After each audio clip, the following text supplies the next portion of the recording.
नमस्कार बच्चों, स्वागत है पिछले वीडियो का रिमेनिंग पार्ट।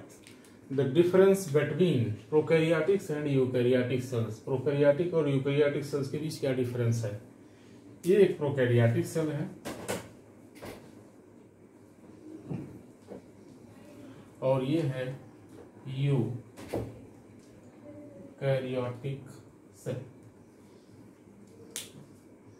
ये एनिमल सेल है, ये बैक्टीरियल सेल है। बैक्टीरियल सेल प्रोकैरियोटिक सेल कही जाती है क्योंकि इसमें जो जेनेटिक मैटर है that is the genetic matter DNA. और ये डीएनए देखिए सर्कुलर लग रहा है। इसकी खास बात, डीएनए जो होता है प्रोकैरियोटिक सेल्स में वो क्या होता है, सर्कुलर होता है। मीन्स इसके दोनों एंड आपस में जुड़े होते हैं। यूकैरियोटिक सेल में क्रोमेटिन आपको दिख रहा है, जाल जैसी संरचना दिख रही है, लेकिन इसमें जो डीएनए है वो डीएनए ओपन है। इसके दोनों सिरे खुले हुए हैं, दो एंड है। ठीक, तो जो यूकैरियोटिक सेल्स होते हैं उसमें एक से अधिक, पहली चीज, एक से अधिक डीएनए या क्रोमोजोम पाया जाएगा। इसमें क्या होगा, क्रोमोजोम एक से अधिक होगा और वो लीनियर होगा। कैसा होगा, लीनियर होगा। इसका मतलब इनके दोनों एंड ओपन होंगे कुछ इस तरह से। तो इसमें लेकिन एक से अधिक होना है। ठीक, यूकैरियोट्स में क्रोमोजोम एक से ज्यादा नंबर में होते हैं और इनके दोनों ही एंड ओपन होते हैं। लेकिन प्रोकैरियोट्स में क्रोमोजोम जो होता है सिंगल होता है। क्या होता है, सिर्फ एक होता है और उसको बोलते हैं सर्कुलर डीएनए। क्या होगा वो, सर्कुलर डीएनए, क्योंकि इसके दोनों एंड ओपन नहीं होते। ये हो गया इसका डीएनए, जेनेटिक मैटर। और देखिए ध्यान से, ये साइटोप्लाज्म है, जितना भी है ये पूरा का पूरा साइटोप्लाज्म है। और साइटोप्लाज्म में डायरेक्ट कांटेक्ट में है आपका जेनेटिक मैटर। इस कंडीशन को बोला जाता है न्यूक्लियोइड कंडीशन या इल डेवलप्ड न्यूक्लियस, जो कि पिछले पार्ट में बताया था। इल डेवलप्ड न्यूक्लियस या फिर क्या बोलेंगे, उसी को एक टर्म देते हैं हम लोग न्यूक्लियोइड कंडीशन। न्यूक्लियोइड कंडीशन का मतलब क्या है, डीएनए या जेनेटिक मैटर डायरेक्ट कांटेक्ट में हो किसके, साइटोप्लाज्म को। That condition is termed as the nucleoid condition that is occur in the prokaryotic cells only. और ये डीएनए जो डायरेक्ट कांटेक्ट में है साइटोप्लाज्म के, सबसे लार्जर है और बड़ा है, पूरा जेनेटिक मैटर रखता है पूरे सेल के डेवलपमेंट के लिए। That is the genetic matter. But इसके अलावा इसमें कुछ में, सभी में नहीं होता, कुछ प्रोकैरियोटिक सेल्स में इसके अतिरिक्त भी डीएनए का एक छोटा सा टुकड़ा पड़ा होता है जो इसमें रेजिस्टेंस डेवलप करता है दवाओं के प्रति। क्योंकि सुनते होंगे आप लोग कई बार, ये दवाइयां इतना डोज लीजिए नहीं तो इसमें रेजिस्टेंस डेवलप हो जाएगा, फिर वो दवा उस बीमारी में काम नहीं करेगी। तो ये जो डीएनए होता है, छोटा सा दूसरा टुकड़ा, इस डीएनए के द्वारा ही रेजिस्टेंसी उत्पन्न होती है उस बीमारी के प्रति। इनमें या उस एंटीबायोटिक्स के प्रति क्या होगा, जो दवा दी जाती है उसके प्रति ये अपने अंदर प्रतिरक्षी क्षमता, उससे लड़ने की क्षमता उत्पन्न कर लेते हैं। इसलिए वो एंटीबायोटिक्स फिर इनके ऊपर काम नहीं करती है, वो एंटीबायोटिक्स इनको मार नहीं पाती। इस डीएनए के पार्ट को हम लोग बोलते हैं क्रोमोजोमल डीएनए भी बोला जा सकता है, परंतु यहाँ पर एक स्पेसिफिक नाम है, इसको बोला जाता है प्लाज्मिड। क्या बोलते हैं इसको, प्लाज्मिड बोलते हैं। और इस साइटोप्लाज्म में ये है आपका एकमात्र इकलौता सेल ऑर्गेनेल पाया जाता है जिसको बोला जाता है राइबोसोम। क्या बोलते हैं इसको, राइबोसोम। लेकिन ये राइबोसोम बड़ा स्पेसिफिक है, इसीलिए इसको बोला जाता है 70S टाइप का राइबोसोम, जो थोड़ा साइज में कहा जाए तो छोटा होता है।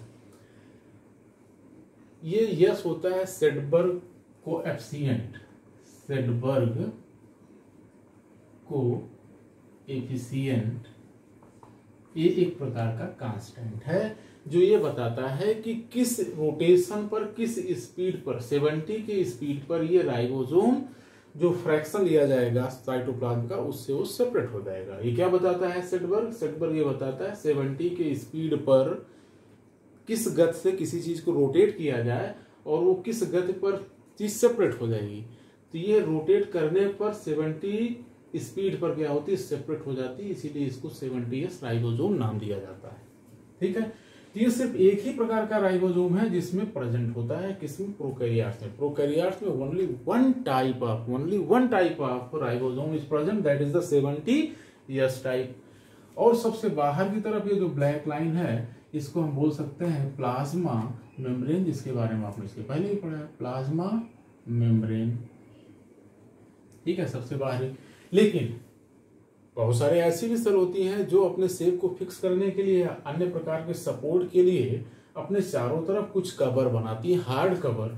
तो यहाँ पर भी इस तरह की एक कवर का निर्माण होता है प्रोकैरियोटिक, मेजर प्रोकैरियोटिक सेल्स में, एक्सेप्ट वन, PPLOR कह सकते हैं। प्लाज्मोडियम एक ऐसा ग्रुप होता है जिसमें नहीं पाई जाती है, लेकिन ये निश्चित रूप से और बाकी सभी ग्रुप में मिलता है। क्या मिलता है, सेल वॉल। क्या मिलता है बेटा, सेल वॉल। अब आप कहेंगे तो प्लांट में ही मिलता है, बिल्कुल मिलता है, लेकिन जो प्लांट की सेल वॉल होती है वो डिफरेंट होती है इससे, प्रोकैरियोटिक सेल वॉल से। प्रोकैरियोट की जो सेल वॉल होती है ये एक विशेष प्रकार का केमिकल से बनता है। जैसे कि आपने सुना होगा प्लांट सेल की जो सेल वॉल होती है सेलुलोज की बनी होती है, पहले ही क्लास में, इसके पहले की क्लासेज में आपने पढ़ा है।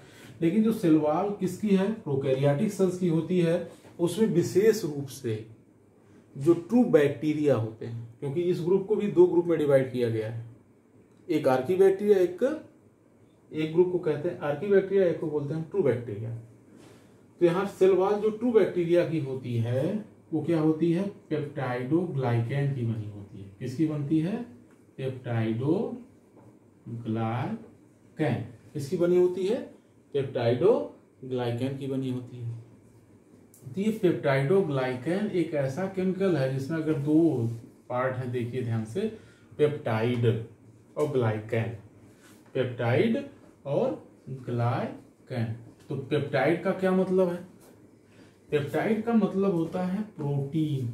पेप्टाइड का क्या मतलब है, प्रोटीन। ठीक है, और ग्लाइकैन का मतलब क्या है, कार्बोहाइड्रेट। क्या नाम इसका, कार्बोहाइड्रेट। ठीक, इसका मतलब जो इसकी वाल है, सेल वाल है, वो दो कंपोनेंट से मिलकर के बना है। एक कंपोनेंट है प्रोटीन और दूसरा कंपोनेंट क्या है, ग्लूकोज का बना हुआ पॉलीमर है जिसको हम बोलते हैं कार्बोहाइड्रेट। मीन्स यदि सेल किसकी बनी हुई है, प्रोटीन और कार्बोहाइड्रेट की बनी हुई है, तो उसको हम क्या बोलते हैं, पेप्टाइडोग्लाइकैन। कई बार इसको एक और नाम दिया जाता है, म्यूरैमिक एसिड। म्यूरैमिक वाल होती है, म्यूरैमिक सेल वाल, क्योंकि इसमें म्यूरैमिक एसिड नाम का कंपाउंड भी पाया जाता है।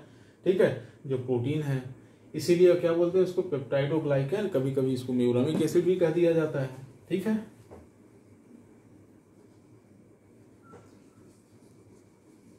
और प्लांट की जो सेल वॉल है वो किससे बनी हुई है बेटा, सेलुलोज की बनी है।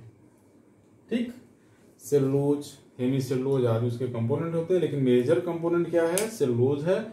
और यहाँ पर मेजर कंपोनेंट क्या है, पेप्टाइडोग्लाइकैन है। अब आप ये ध्यान रखेंगे, जो बैक्टीरिया होते हैं, ट्रू बैक्टीरिया, उनकी सेल वॉल किसकी बनी होती है, पेप्टाइडोग्लाइकैन की बनी होती है। किसकी, पेप्टाइडोग्लाइकैन। पेप्टाइड मीन्स प्रोटीन और ग्लाइकैन मीन्स कार्बोहाइड्रेट, तो इसकी सेल वॉल पेप्टाइडोग्लाइकैन की बनी होती है। That is the protective layer, जो इसको चारों तरफ से प्रोटेक्ट करती है सेल को, और एक निश्चित फिक्स शेप देती है, मैकेनिकल सपोर्ट प्रोवाइड करने का काम करती है। इसके अलावा कई बार देखा जाता है कि इनके चारों तरफ एक और लेयर मिलती है, कुछ बैक्टीरियल सेल्स में, सभी में नहीं हो सकती। मीन्स सेल वॉल के बाहर भी एक लेयर मिले, तो ये लेयर अपनी प्रकृति के अनुसार उसको अलग नाम दिया जाता है। यदि ये सॉलिड लेयर होगी, कैसी लेयर होगी, सॉलिड होगी, और कोवैलेंटली अटैच्ड है, किससे, सेल वॉल से। किससे, सेल वॉल से कोवैलेंटली अटैच्ड है, या कहिए क्या, उससे बहुत हार्डली पैक है और हार्ड स्ट्रक्चर है, तो उसको हम बोलते हैं कैप्सूल। क्या बोलते हैं उसको, क्या बोलते हैं बेटा, कैप्सूल बोलते हैं। और यदि ये जो लेयर है म्यूसिलेजिनस है, लसलसापन है उसमें, और बहुत हार्ड स्ट्रक्चर नहीं बनाता है, और उससे बहुत फास्टली नहीं जुड़ा होता है सेल वॉल से, तो उसको हम लोग एक दूसरा नाम देते हैं, जिसको बोलते हैं म्यूसिलेजिनस लेयर। क्या बोलते हैं, म्यूसिलेजिनस लेयर। ठीक है, यदि ये हार्ड हुई तो कैप्सूल लेयर बोलेंगे, और यदि ये लसलसा टाइप का है, म्यूसिलेजिनस नेचर का है तो म्यूसिलेजिनस लेयर बोलेंगे। ठीक, लेकिन ये सभी में नहीं होता, कुछ में ही होता है। ठीक है, इस बात को भी ध्यान रखेंगे आप लोग।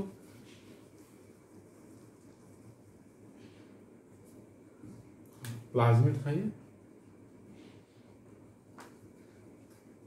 आपका ये साइटोप्लाज्म हो गया, जो भी कुछ अंदर भरा होगा वो क्या है भाई, साइटोप्लाज्म है।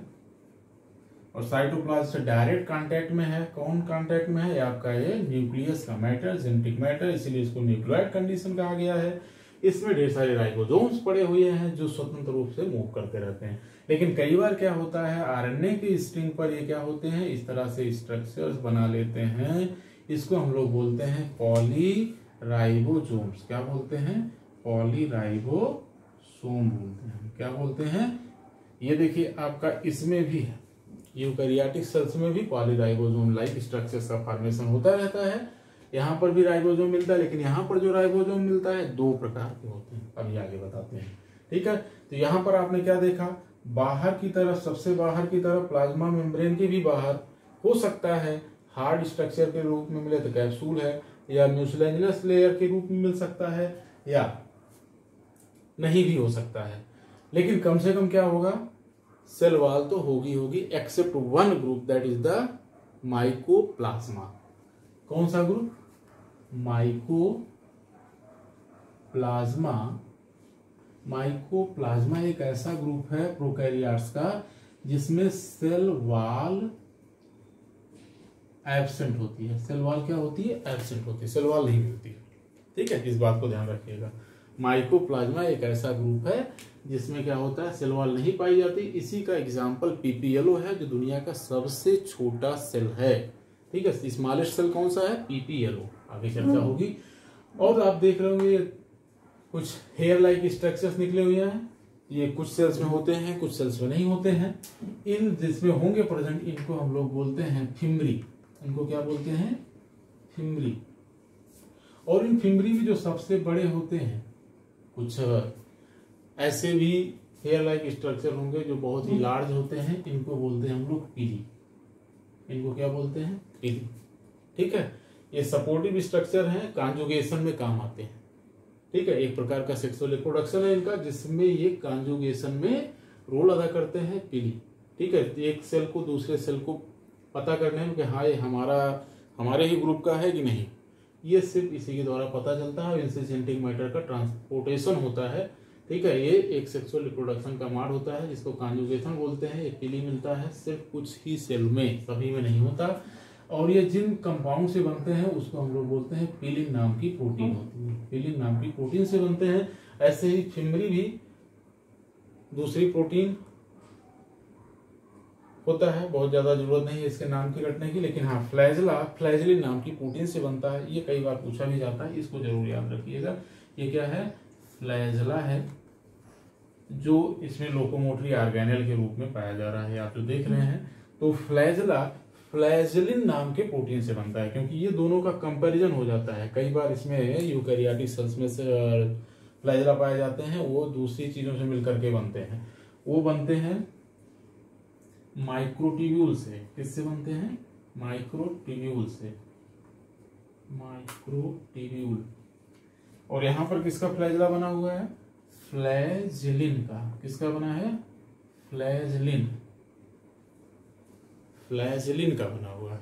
ध्यान रखिएगा, फ्लैजला जो किसमें है, प्रोकैरियोट्स में है, वो फ्लैजेलिन प्रोटीन का बना होगा। और जो यूकैरियोटिक सेल्स होते हैं उसमें माइक्रोट्यूब्यूल्स का बना होता है। ये डिफरेंस कई बार पूछा जाता है। ये ऑल अबाउट हो गया आपका इसका प्रोकैरियोटिक सेल का डिस्क्रिप्शन। वन टाइम्स अगेन, इसमें जो न्यूक्लियस है वो न्यूक्लियस कैसा इल डेवलप्ड है, उस कंडीशन को हम क्या बोलते हैं, न्यूक्लियोइड कंडीशन बोलते हैं, जिसमें डायरेक्ट कांटेक्ट में होता है साइटोप्लाज्म के। और ये सर्कुलर होता है, इसका कोई ओपन एंड नहीं होता है। ठीक है, इसमें राइबोसोम सिर्फ एक ही प्रकार का पाया जाता है, 70S टाइप का राइबोसोम मिलता है। इसमें फ्लैजला होता है जो फ्लैजेलिन प्रोटीन का बना होता है। इसके चारों तरफ एक मेम्ब्रेन होती है, प्लाज्मा मेम्ब्रेन। उस प्लाज्मा मेम्ब्रेन के बाहर भी हो सकता है, एक हो सकता है क्या, मैक्सिमम में होता है एक्सेप्ट माइकोप्लाज्मा। सेल वॉल मिलती है, ये सेल वॉल पेप्टाइडोग्लाइकन की बनी होगी 2 बैक्टीरिया में, और सेल वाल के बाहर भी हो सकता है लेयर मिल जाए, तो that is the capsular mucilaginous layer. अब आते हैं यूकैरियोटिक सेल, एक एनिमल सेल में। यूकैरियोटिक सेल्स में वेल डेवलप्ड न्यूक्लियस पाया जाता है, जिसमें चारों तरफ से देखिए आप जेनेटिक मैटर है। इस जेनेटिक मैटर को चारों तरफ से घेरे हुए क्या है भाई, एक मेम्ब्रेनस स्ट्रक्चर जो डबल लेयर की है।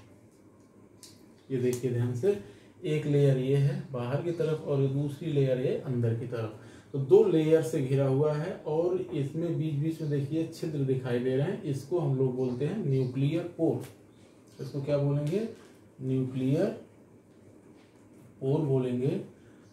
और ये जो डबल लेयर मेम्ब्रेन है इसको हम लोग बोलते हैं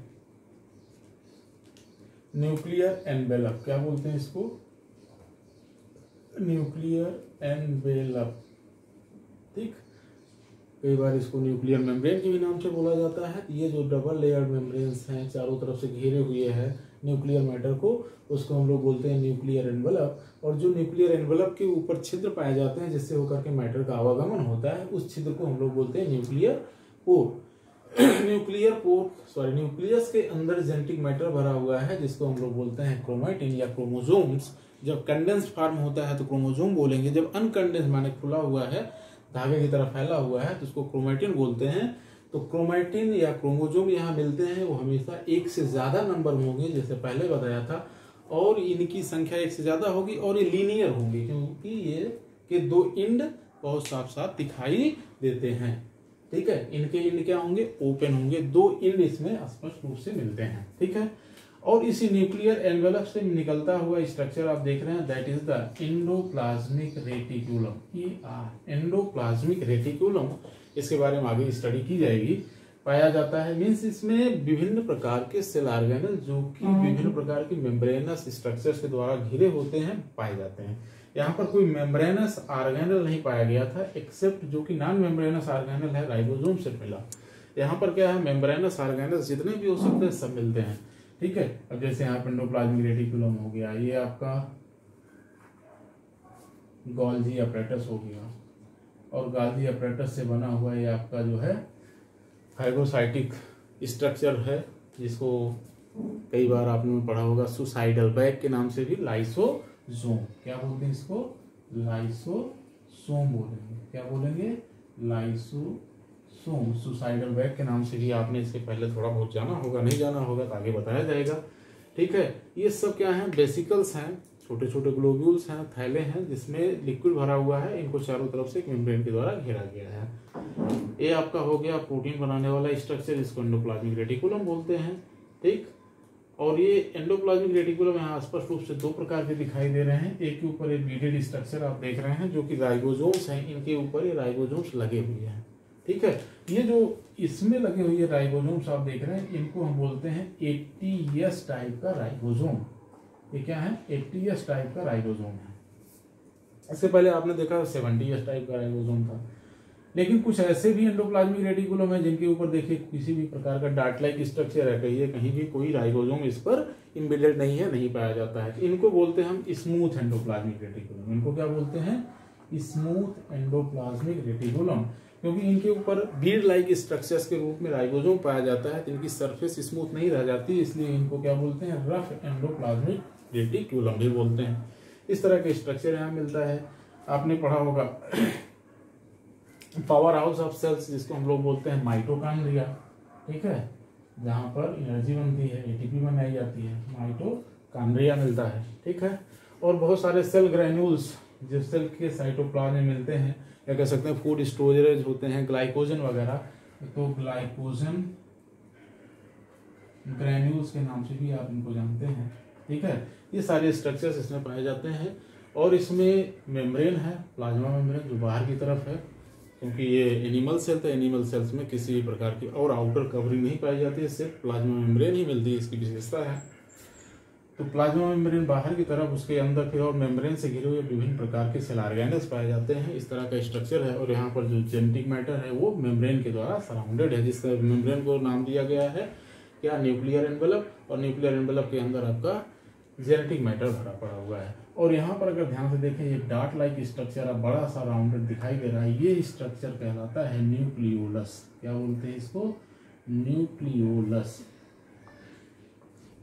न्यूक्लियोलस जो कि आरआरएनए के निर्माण में भाग लेता है, विशेष रूप से आरआरएनए जो कि प्रोटीन की सिंथेसिस में बहुत आवश्यक रोल अदा करता है, उसका निर्माण का स्थान है। ठीक है, ये तो हो गया यूकैरियोटिक सेल का स्ट्रक्चर। बेसिकली एक यूकैरियोटिक सेल्स वो होंगे जिनके चारों तरफ, न्यूक्लियर मैटर के चारों तरफ मेम्ब्रेन पाई जाएगी, उन्हीं को हम क्या बोलेंगे? यूकैरियोटिक सेल बोलेंगे। ठीक है, ये तो था स्ट्रक्चर और डिफरेंस काफी कुछ। अब कुछ टेबल के रूप में इनके डिफरेंसेस को हम लोग देखेंगे।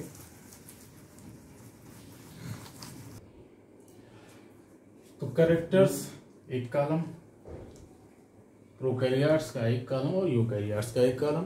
तो पहले कैरेक्टर्स देखते हैं कि इन कैरेक्टर्स इसमें कैसे है, इसमें कैसे है, इस तरह का डिफरेंस। तो सबसे पहला हम लोग कैरेक्टर ले सकते हैं साइज।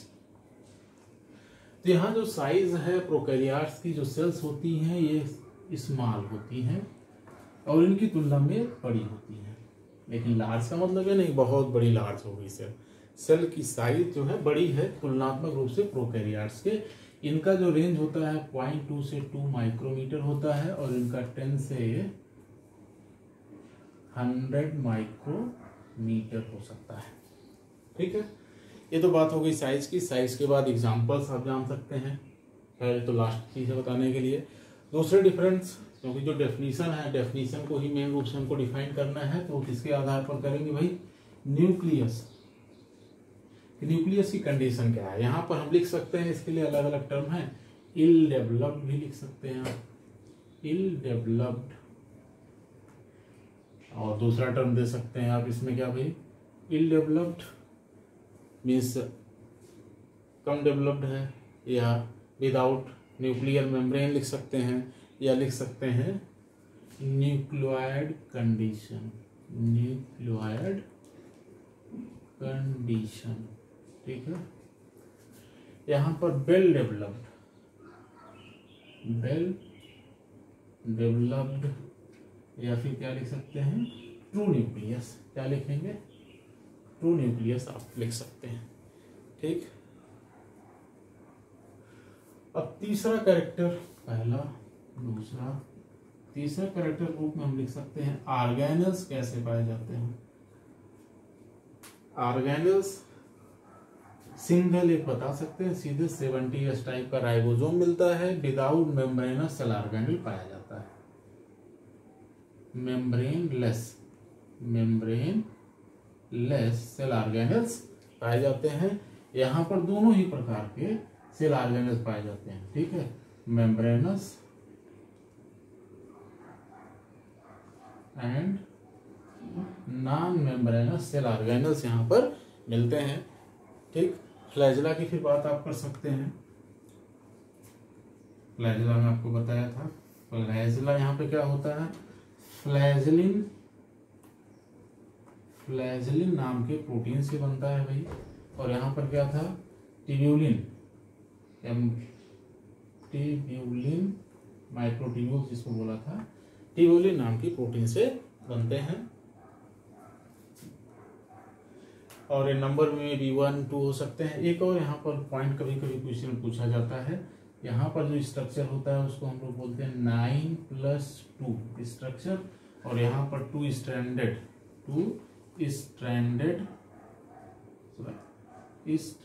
स्ट्रक्चर बोलते हैं, 2 स्ट्रैंडेड स्ट्रक्चर्स बोलते हैं। मीन्स इसमें जो फ्लैजिलिन प्रोटीन है वो 2 स्ट्रैंड के रूप में 2 स्ट्रैंड्स होंगी जो आपस में एक दूसरे पर लपेट करके बनती हैं। और यहाँ पर जो ट्यूब्यूलिन प्रोटीन है बाहर की तरफ 9 का ट्रिपलेट ऐसे बनाता है, ऐसे ही 9 ट्रिपलेट बनेंगे।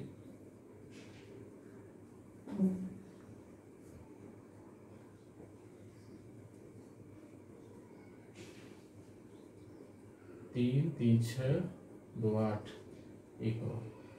ठीक, इस तरह से क्या होगा? 9 का चक्र होगा और बीच में 2 ट्यूब्यूलिन की और होगी एक। इस तरह से 9+2 स्ट्रक्चर बोला जाता है। इसमें सिर्फ 2 धागे हैं जो एक दूसरे को ऐसे लपेट लिए हैं। फ्लैजिलिन प्रोटीन भी इस तरह का स्ट्रक्चर होता है। ठीक है, ये फ्लैजिला हो गया। फ्लैजिला के बाद आप सेल वॉल का डिफरेंस बता सकते हैं। सेल वॉल, जब सेल वॉल की बात करेंगे तो यहाँ पर क्या बताएंगे, सेल वॉल प्रेजेंट, ठीक है। लेकिन किसकी प्रेजेंट, बट पेप्टाइडोग्लाइकैन, ठीक है। या फिर अदर्स कोई केमिकल हो सकते हैं, लेकिन कभी भी क्या नहीं होगा, दो ग्रुप में और पाया जाता है यूकैरियोटिक सेल के, जिसमें प्रो सेल वॉल मिलती है। एक आपकी प्लांट सेल की होती है, जिसमें आप जानते हैं क्या मिलता है, सेलुलोज होता है, ठीक। इसका मतलब यहाँ पर सेलुलोज फिर कभी नहीं पाया जाएगा। इसी प्रकार से आपका दूसरा ग्रुप है फंजाई, जिसमें सेल वॉल मिलती है। तो फंजाई जो सेल वॉल की स्ट्रक्चर में केमिकल पाया जाता है, उसको हम लोग बोलते हैं काइटिन। तो मीन्स यहाँ पर कभी भी क्या नहीं होगा, सेलुलोज नहीं, ठीक, और ना ही कभी काइटिन मिलेगी, ठीक है। इन दोनों के अलावा कोई अन्य मीन्स इन सब ग्रुप मीन्स जो यूकैरियोट में पाई जाने वाली सेल वॉल के केमिकल्स हैं, वो कभी भी इस ग्रुप में नहीं मिलता है। कोई अन्य हो सकता है, या तो होगा क्या, पेप्टाइडोग्लाइकैन ही होगा, लेकिन कभी भी ये सारी चीजें इसमें नहीं होंगी। और यहाँ पर जो सेल वॉल होती है प्लांट में, आपने जानते ही हैं, सेलुलोज होगा और काइटिन होगा किसमें, फंजाई में।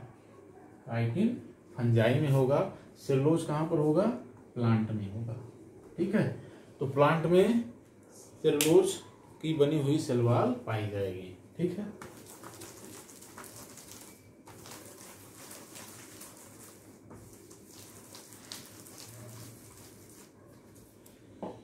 नेक्स्ट डिफरेंस हम लोग प्लाज्मा मेम्ब्रेन में ले सकते हैं, ठीक। प्लाज्मा